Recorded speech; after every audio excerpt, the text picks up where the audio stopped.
लोभ और भोग का लोभ, इन दोनों से बचो। तो द्वारिका में एक सत्राजित नाम का व्यक्ति रहता था। सूर्य की बड़ी उपासना की तो सूर्य ने उसको प्रसन्न होकर के एक मणि प्रदान की जिसका नाम था सिमंतक मणि। इस मणि की खास बात यह है कि यह हजारों किलो सोना रोज देती है। हजारों किलो सोना रोज होता है सिमंतक मणि से। भगवान को जब ये बात पता चली तो भगवान ने जाकर के सत्राजित से कहा, भाई एक बात बताओ, तुम अकेले, तुम्हारी एक बेटी है, एक भाई है, इतने लोग, 3-4 लोग, हजारों किलो सोने का क्या करोगे? सत्राजित बोला, हम खाएं पिएं सोएं, आपको क्या? भगवान बोले, ठीक बात है, हमारा कोई मतलब नहीं है, पर हम एक बात कहना चाहते हैं कि इतने अधिक धन का तुम करोगे क्या? सत्राजित बोला, आप सीधे बताओ, आप कहना क्या चाहते हो? भगवान बोले, हम ये कहना चाहते हैं, तुम ये समंतक मणि जो है इसको द्वारिका के कार्यालय में जमा करा दो और तुम हमको बताओ तुमको कितनी जरूरत पड़ती है रोज, हम तुमको देंगे उतना, बाकी का जो बचा हुआ धन है उसको द्वारिका की सेवा में लगा देंगे। ठाकुर जी की बात एक तरफ से सही भी है, लेकिन आज के परिप्रेक्ष्य में भी यदि आप पूछो तो अब आप ले आए बढ़िया 10-5 गाड़ी ले आए अपने घर पे, और कोई व्यक्ति आके कहे, भैया एक काम करो, तुमको जितनी जरूरत उतनी गाड़ी हमसे घर से ले जाया करो, बाकी हमको दे दो। देगा कोई? कोई नहीं देगा। अब आप गुनाह में रहते हो, आप अकेले, आपकी पत्नी, 2 बच्चे, और आपकी कमाई होती है हजारों 100 करोड़ रुपए प्रति वर्ष, और कोई गुनाह का व्यक्ति आके कहे, भाई इतने पैसे का तुम 4 लोग क्या करोगे? लाओ हमको दो, तुमको जितनी जरूरत है तुम लो। कोई सहज बात है, सब मना कर देंगे। लेकिन सबके कहने में और ठाकुर जी के कहने में अंतर भी तो है। वे भगवान हैं भैया, द्वारिकाधीश हैं, उन्होंने पूरी द्वारिका बसाई, उन्होंने सत्राजित को बसाया। यदि वे कह रहे हैं तो निश्चित ही कोई भाव उसमें होगा। पर सत्राजित ने स्पष्ट मना कर दिया, बोले मैं नहीं दूंगा आपको। और क्यों दे दूं? मेरी मणि मैं आपको क्यों दूं? भगवान ने एक बार प्रार्थना की, उसके बाद नहीं कहा। ठाकुर जी चले गए। लेकिन वही बात है ना बंधु, इतना सा भी लोभ किसी वस्तु के प्रति, ये भगवान लीला हम लोगों को समझाने के लिए कर रहे हैं कि कभी लोभ मत करना, नहीं तो ये होगा जो द्वारिका में हुआ। क्या कि अगले दिन सत्राजित का भाई मणि पहन करके घूमने निकला वन में, और एक शेर ने सत्राजित को मार दिया। मणि लेकर के शेर चला गया, शेर को भालू ने मार दिया, मणि लेकर के भालू चला गया। और 4 दिन तक जब सत्राजित का भाई लौट करके नहीं आया, मणि नहीं आई, तो सत्राजित का सीधा संदेह भगवान पर गया। उसने कह दिया, बोले मुझे तो शक है द्वारिकाधीश पर। वो मणि मांगने आए थे एक दिन पहले ही, मैंने देने से मना कर दिया। अगले दिन मेरे भाई को बंदी बना के मणि उन्होंने चुरा ली, और मुझे तो पूर्ण विश्वास है द्वारिकाधीश के पास ये मेरा भाई और मेरी मणि।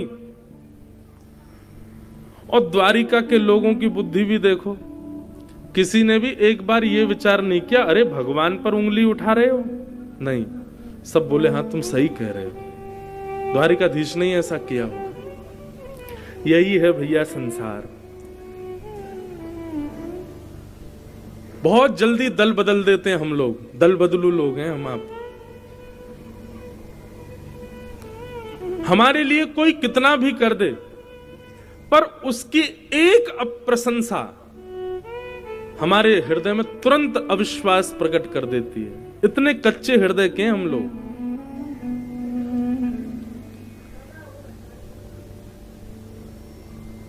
भगवान भी ये सब ठाकुर जी की लीला है। भगवान हम सबको दिखाना चाहते हैं, द्वारिका को दिखाना चाहते हैं, देखो द्वारिका बसाई मैंने, सबको बसाया मैंने, सब कुछ किया मैंने, लेकिन मुझ पर संदेह करने में किसी को एक क्षण नहीं लगा। और पूरी द्वारिका में संदेह हो गया कि द्वारिकाधीश ने मणि चुरा ली, भगवान के ऊपर कलंक लगा दिया। ठाकुर जी को जब ये बात पता चली तो भगवान मुस्कुराए। अच्छा एक बात बताऊं बंधुओं, दोषी व्यक्ति जो होता है ना, वो दोष लगने पर दोष के सबूत इकट्ठा करता है और बहुत बोल करके ये बताना चाहता है कि मैंने ऐसा नहीं किया, मैंने ऐसा नहीं किया, ये मेरी गलती नहीं है, मैंने नहीं किया। पर जिसका दोष नहीं होता है ना, वो मुस्कुराता ही है, वो शांत हो जाता है, मौन हो जाता है। मैंने गलती करी नहीं तो मैं क्यों सफाई दूं। दोषी व्यक्ति सफाई ज्यादा देता है, लेकिन ये हर बार नहीं है। ये कई बार ऐसा होता है कि दोस्त तुम बेचारे पे मढ़ ही जा रहे हो, उसके सिर पे लगाए ही जा रहे हो, चढ़े ही जा रहे हो, नहीं तूने ही किया जबरदस्ती, तो बेचारा क्या ही करेगा। तो फिर उसको भी आना पड़ेगा, नहीं नहीं भैया मैंने नहीं किया ऐसा। यही स्थिति द्वारिका में। पहले तो भगवान कुछ बोले नहीं, भगवान बोले बोलने दो, सबको द्वारिका के लोग हैं भैया, ठीक है कोई बात नहीं। लेकिन जब बढ़ते बढ़ते इतनी स्थिति हो गई कि केवल भगवान के महल को छोड़ के बाकी सबको शक हो गया कि ठाकुर जी ने मणि चुराई है। भगवान बोले अब तो उठना पड़ेगा। लेकिन भगवान ने सफाई नहीं दी। ठाकुर जी सेना लेकर के निकल पड़े, बोले मणि ढूंढ के लाऊंगा मैं, कहां है। ठाकुर जी भ्रमण करते हुए वन में पहुंचे, सत्राजित का भाई मरा हुआ मिला, मणि उसके पास नहीं थी, पर शेर के पंजों के निशान के पीछे गए तो आगे शेर मरा पड़ा था, उसके आगे भालू के पंजों के निशान के पीछे गए तो एक गुफा में ठाकुर जी घुस गए, वहां मणि मिल गई। ठाकुर जी ने मणि उठाई, भालू के साथ 18 दिन तक भगवान का युद्ध हुआ। 18 दिन बाद भालू ने चरण पकड़ लिए, बोले भगवान मैं कोई भालू नहीं हूं, मैं जामवंत हूं, मेरा प्रणाम स्वीकार करो। ठाकुर जी ने जामवंत जी को हृदय से लगाया, पूरी बात बताई, सब बातचीत हुई, थोड़ी देर भोजन प्रसाद भी पाया। जामवंत जी ने आज्ञा कर दी, भगवान अब मेरी एक बात मानो। बोले क्या। आप मणि तो ले ही जा रहे हो, साथ में मेरे हृदय की मणि को भी ले जाओ। भगवान बोले तुम्हारी हृदय की मणि?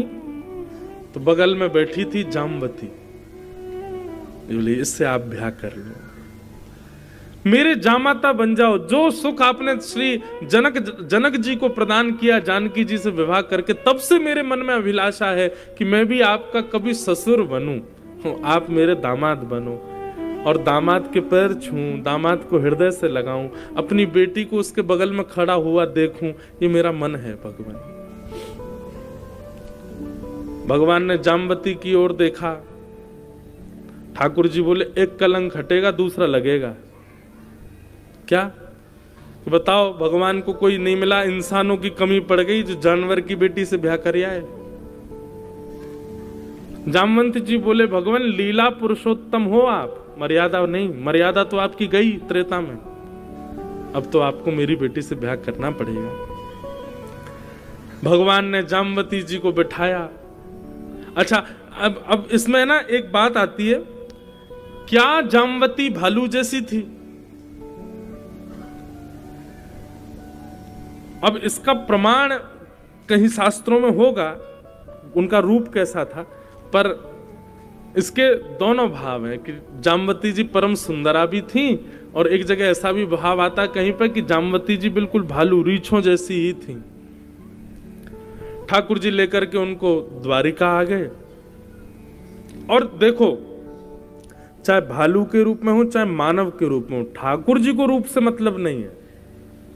ये बात तो पूरी कृष्ण लीला में ठाकुर जी सिद्ध कर चुके हैं कि आप बहुत सुंदर हो तो ठाकुर जी आपसे रीझेंगे, ऐसा कदापि नहीं है। ठाकुर जी रूप का सौंदर्य कभी नहीं देखते।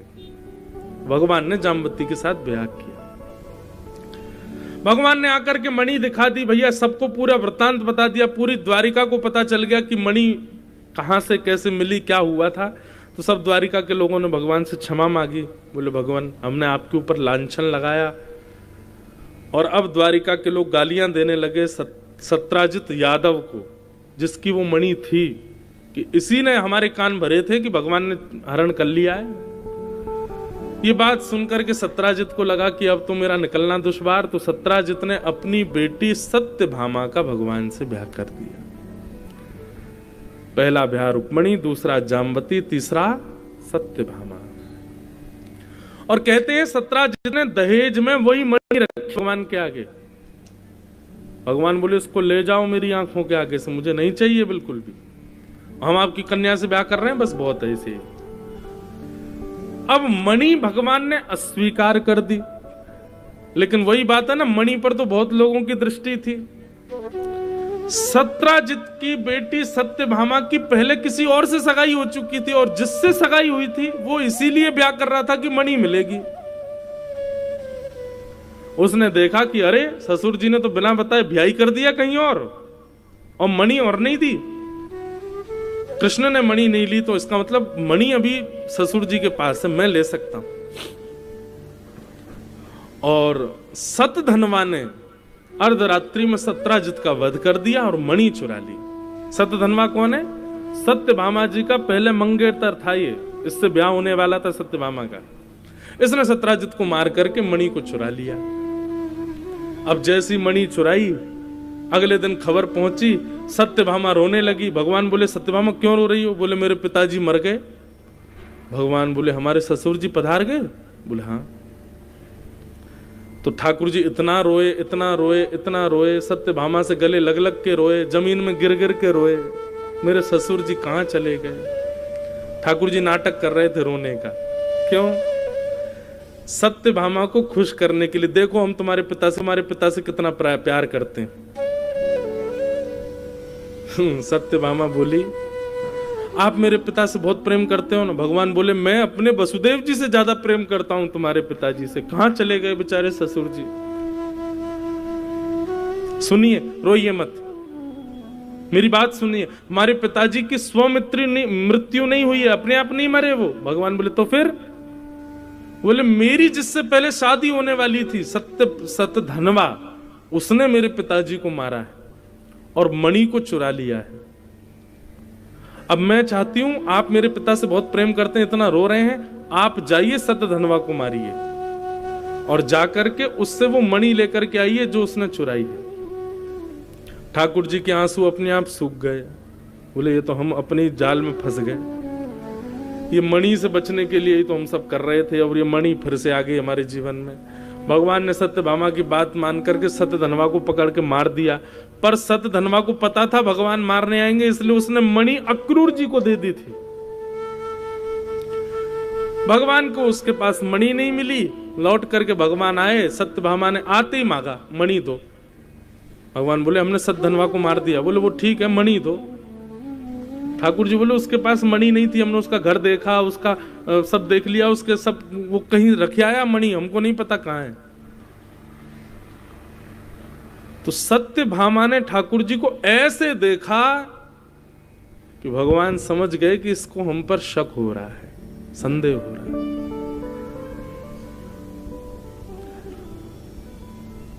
यह है संसार। यहां भगवान को नहीं छोड़ा गया तो हम आप तो मानव हैं। ठाकुर जी ने आज की जो लीला है ना, भगवान की द्वारिका लीला में ठाकुर जी ने वो चीजें अनुभव की जो एक मानव को गृहस्थाश्रम में करनी पड़ती। पहली बात, आप समाज के लिए, संसार के लिए, विश्व के लिए कुछ भी कर मिटिए, लेकिन आपकी इतनी सी चूक और सब आपको गालियां देने लगेंगे। आप परिवार के लिए, पत्नी के लिए कुछ भी करो, पर एक दिन उसके हृदय में भी आपके प्रति संशय आ जाएगा। और आप चाहे करोड़पति हो, खरबपति हो, एमएलए हो, डीएम हो, एसडीएम हो, प्रधानमंत्री हो, ये एक ना एक दिन सबको अपने जीवन में ऐसी सिचुएशन फेस करनी पड़ती है, सबको। जब भगवान नहीं बचे तो हम तो मानव हैं। इसलिए तैयार रहिएगा बंधु, जीवन में प्रतीक्षा करो उस समय की जब सबको आप पर अविश्वास हो जाएगा। और एक दिन आएगा, चाहे 5-6 दिन के लिए ही ऐसा समय आए, चाहे 5-6 घंटे के लिए ऐसा समय आए, लेकिन आएगा जरूर। और वो समय आपको सिखाने के लिए आएगा कि लो देख लो किसको तुम अपना मानते हो। यहां सब तुम्हारे विपक्षी हैं, सब तुम्हारे विपक्ष में खड़े हैं, सब तुम्हारे युद्ध में विरोध में खड़े। इसलिए भैया ये एक लाइफ का लेसन है कि जहां अपने भी विरोधी होते हैं, अपने भी विपक्ष में आ जाते हैं।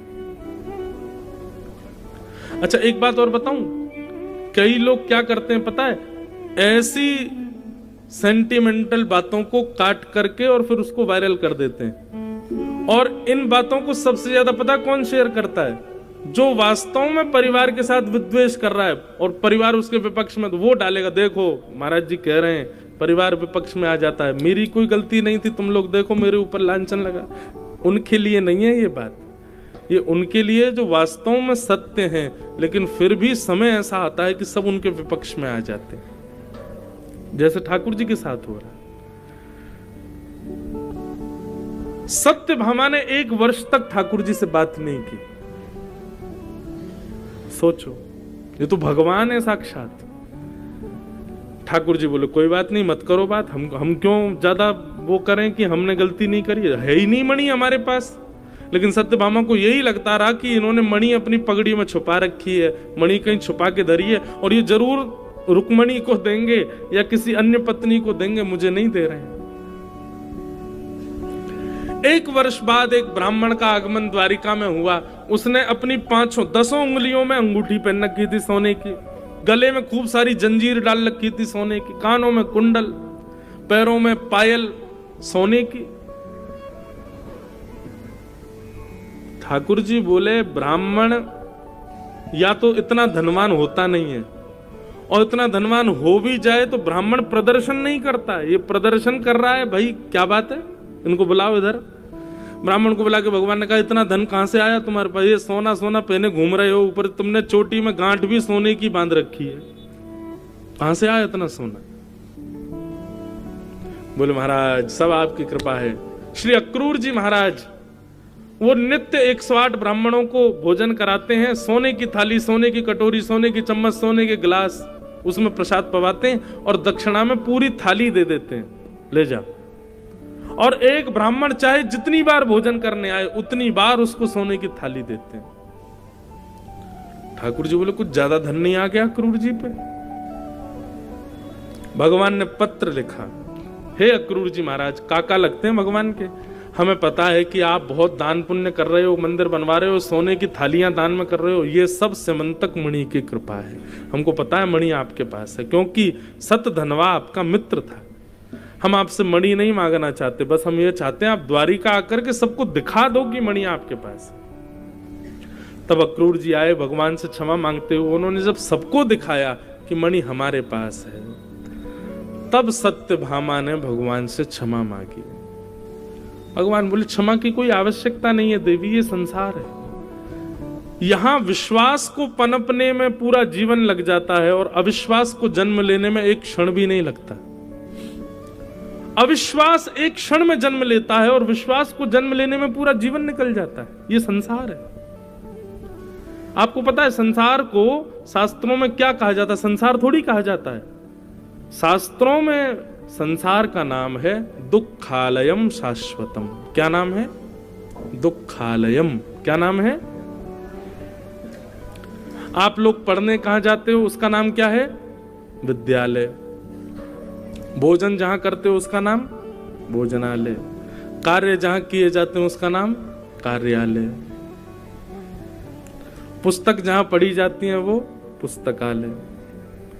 ऐसे ही दुख जहां भोगे जाते हैं वो दुखालय। पुस्तकालय में भोजन मिलता है, भोजनालय में पुस्तक मिलती है, कार्यालय में भोजन किया जाता है, विद्यालय में खेला जाता है नहीं। इसी प्रकार दुखालय में सुख कैसे मिल जाएगा? नहीं मिलेगा। जैसे स्कूल पढ़ने जाते हैं पर पूरे दिन में एक पीरियड खेल का होता है, ठीक वैसे ही दुखालय में भोगने दुख आए, कभी कभी एक आध पीरियड सुख का आ जाता है। बाकी कांस्टेंट रहने वाला, निरंतर रहने वाला, हमेशा रहने वाला तो दुख ही है, उसको स्वीकार करना पड़ेगा। आप कहोगे महाराज जी आप तो जाते जाते बड़ा भयभीत करके जा रहे हो हमको, हैं? लो सुखी कर जाते हैं। इस दुखालय में भी अनन्य प्रसन्न रहने वाला व्यक्ति कौन है? कई लोग होते हैं ना, वो लाइब्रेरी में भी लंच ले जाते, खा लेते हैं भीतर बैठ के। कई बालक ऐसे होते हैं वो विद्यालय में भी पूरी विद्यालय की जितनी भी पीरियड होते हैं उसमें भी खेलते ही रहते हैं। कई लोग होते हैं वो कार्यालय में भी सब काम करते हैं, मतलब विपरीत कार्य करते हैं, जहां जो करना चाहिए उसके विपरीत। ऐसे ही इस संसार में जो अनंत आनंद में रहते हैं वो कौन है? गोस्वामी तुलसीदास कहते हैं, दीन कहे धनवान सुखी, धनवान कहे सुख राजा को भारी, राजा कहे महाराजा सुखी, महाराजा कहे सुख इंद्र को भारी, इंद्र कहे चतुरानन को सुख, ब्रह्म कहे सुख विष्णु को भारी, पर तुलसीदास विचार कहे, हरि भजन बिना सब जीव दुखाए। जो ठाकुर जी से संबंध नहीं बनाते, जो ठाकुर जी के संबंध में नहीं है, वो सबसे ज्यादा दुखी है संसार में। इसलिए भैया भगवान को अपना मानो। सूरदास जी कहते हैं, बिन गोपाल को नहीं अपनो। ठाकुर जी के अलावा अपना कोई है ही नहीं। ये अपना शब्द सबके लिए प्रयोग मत किया करो, ये हमारे हैं, ये हमारे हैं, कोई आपका नहीं है, केवल गोपाल जी हमारे हैं।